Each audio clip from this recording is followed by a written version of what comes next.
မင်္ဂလာပါဒီနေ့တော့မနေ့စာကိုပဲပြုတ်ထမင်းစီစဉ်နဲ့စက်သွန်ချုံလေးနဲ့စားမယ်ပေါ့နော်အဲ့တော့ရွှေလေးပြအကြံမလို့ထည့်မယ်ပြီးလို့ရှိရင်ပဲစိမ့်မုံတစုံထည့်မယ်ပြီးလို့ရှိရင်ကော်မုံထည့်မယ်ဒီလေးနည်းနည်းထည့်ပြီးတော့ဝင်ပေးမယ်နော်ပြီးလို့ရှိရင်စနွင်းလေးအယောင်လှအောင်စနွင်းလေးထည့်ပါမယ်စားထည့်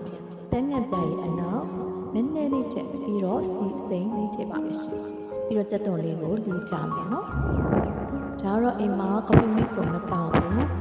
coffee pot ကိုနှက်ဖြောတောက်တယ်ပြီးတော့တစ်ခါလေးကြာရင် maker နဲ့တောက်တယ် coffee maker နဲ့ပေါ့နော်တစ်ခါလေးကြာရင်သူနှက်တောက်တယ်စက်သွန်ကြော်လေးတွေကြော်ထားတဲ့အချိန်မှာပဲထမင်းပူလေးကိုပဲပြုတ်လေးထည့်ပဲစားအရတာပေါ့လေစားအချုံမုတ်လေးပေါ့နော်အချုံမုတ်ကိုထမင်းစီစဉ်တဲ့အချိန်နဲ့တောက်တယ်ပေါ့နော်ပြီးတဲ့အခါကျရင်စီစီထည့်ပြီးတော့နေထားတယ်ပြီးလို့ရှိရင်နှက်ကော်ဖီလေးရဲ့စက်သွန်ကြော်လေး